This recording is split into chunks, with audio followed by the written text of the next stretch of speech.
little bitty things. Not much left. I think I can get it done in between episodes is my hope. In between episodes before tomorrow, I should say. So before tomorrow, I think.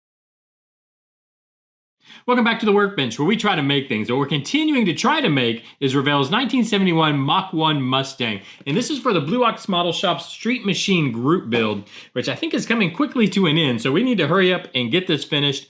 And we are close. We are very close. In fact, we should have this finished this week.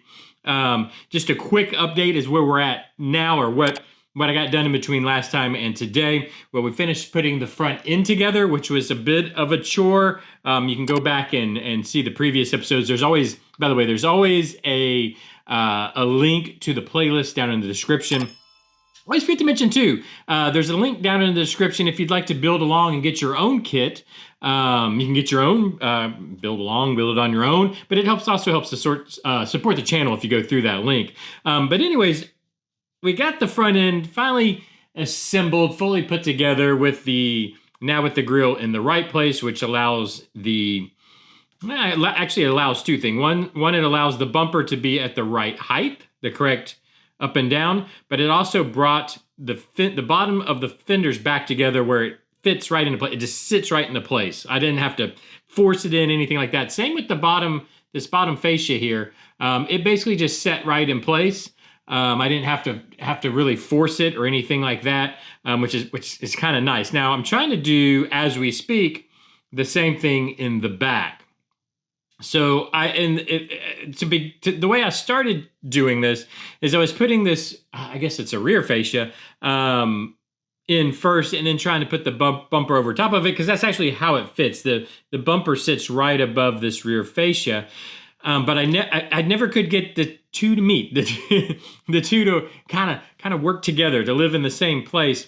So what I think my attempt to now, or what I'm trying to do now, is to actually, and it looks like it's actually starting to glue up pretty good. I've glued the bumper where it needs to go. My problem was the way this fascia was pushing the bumper out on this. It just looked really strange on the sides because you had a lot of gap. You had a lot of gap in here where there shouldn't be a lot of gap. Now we have what I think is appropriate gap to this little body line right here from the bumper to the body line, and it's equal on both sides. And then now this is what I'm gonna do in between episodes. I'll work at getting this to fit in, because it actually sits right up to the bumper. So I might have to trim, if I have to trim a little bit of the, the chassis pan down a little bit to make that fit in there. That's what I'm gonna do. That's not a big deal. I'll work around the exhaust tips. And I think that's going to be the way to go. That's going to be the way to do it. A little out of order of the instructions, I guess you would say.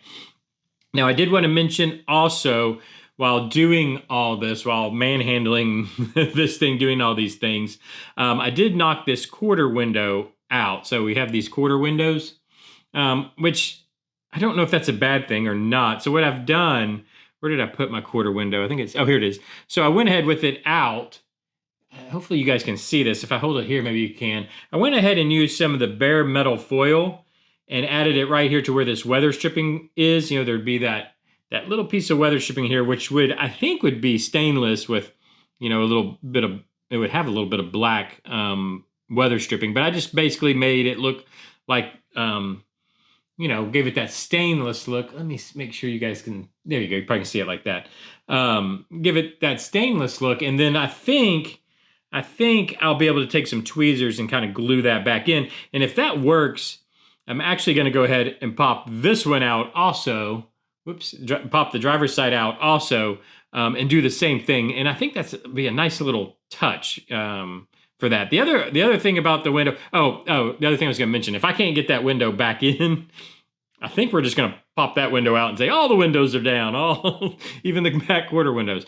But I think I should be able to get that glued back in without a problem, I'm pretty sure. The one that's going to be a little tougher, and we talked about this last time, is my front windshield came loose right at this corner. So this is nicely done all the way around, but then this is loose right here. I was able to use this wooden dowel here to kind of show. I think, yeah, I'm gonna be able to glue that back in. I was thinking because it's moving easily now. I think with all the, I should mention, I finally got this seam glued up. So I let it sit. This is why we didn't have an episode yesterday, is because I let this thing sit for 24 hours. Now I need to touch up with some paint and all that kind of stuff. Hopefully that'll polish a little bit. I think so. Yeah.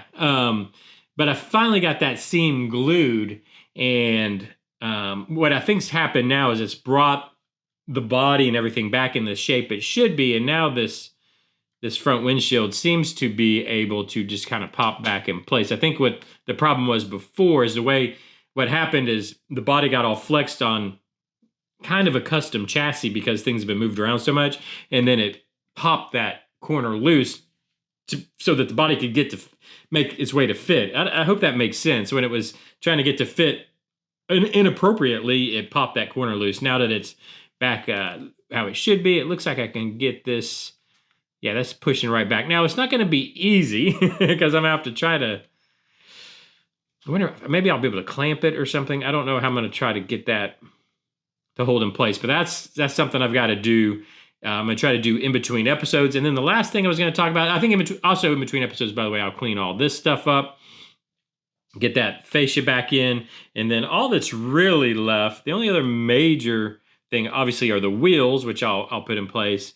But I've also got the hood going. So I've put the hinges on the hood, which I need to double check. Now that I'm looking at it, those hinges might be on backwards. I probably should double check that. But I've got the hinges because I am going to have it as, I know a lot of people just kind of would set it to the side, and I could do that, I guess. I guess I could just, I could just set it to the side with the hinges on there, I guess. But I like it to actually look like it's a real car. And so I got to get these hinges and the hood and everything to line up. And I do think these hinges are backwards. I'm going to have to pop them off and switch them around. But I'd like to have it with the hood sitting open like so. Well, not like so, but, where it should be sitting. And it's hard to see when everything's black in there. It's hard to see where they fit. Let's see. Let me see if I can kind of get, yeah, that's, oh, yeah, I think these are definitely backwards, but I'm going to go ahead and pop them off before they glue in place. Yeah, I want it to be sitting open like it's, and we'll have to put a little prop in, we'll build a little thing that folds. I'm assuming that the prop probably lays across here and it folds up. I'm assuming, this has, I'll take that back. This has springs. I'm just looking at the hinges here. It has springs on it, so it probably doesn't have a prop. So I'll probably, hopefully it'll hold itself open. Otherwise, I'll have to make a prop, and I really don't want to do that because that's not how it would be. But the point being is I'm going to get that finished up to it. Yeah, I think these definitely go this way. Yeah, because that's going to poke. That's going to push. I'm going to have to look at the instructions. So I'll re-glue those on. Not a big deal. Luckily, I had just glued them on, so they weren't stuck too bad. I've also got to glue the air cleaner back on. I've had it off because it kept getting knocked off, so I've just left it off. And then when I take my thumbnail pictures, I just kind of sit it back in there.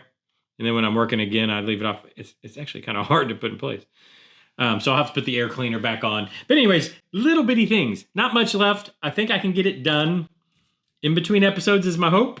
In between episodes before tomorrow, I should say. So before tomorrow, I think I should pretty well get this done. I got to put the brakes in, the wheels, get those in. So the hope is tomorrow, pretty much done. There might be some I think the little detail stuff might be left to go. But we should take a look at it tomorrow and see pretty much a completed kit. And then my plan, this is the plan, by the way, would be Friday, I'll film like kind of a beauty shot video of the car, so we get the final look. It's going to be an update, but it's going to be more, it's going to be an edited kind of beauty shot type video. Anyways, let me know what you think down in the description. We're almost there. All my focus is on this guy right now, on the Mustang. We're almost there. Can't wait to have it done so that I can really get back focused on the other two projects we have going on. But if you've enjoyed, hit the subscribe button, hit the like button if you would. Hit that subscribe button. We're getting close to 10,000 subs. I'd love to get there. That'd be a lot of fun. Yeah, let me know what you think down in the comments. Do all those things everybody always tells you to do on YouTube, and I will see you tomorrow. Bye-bye.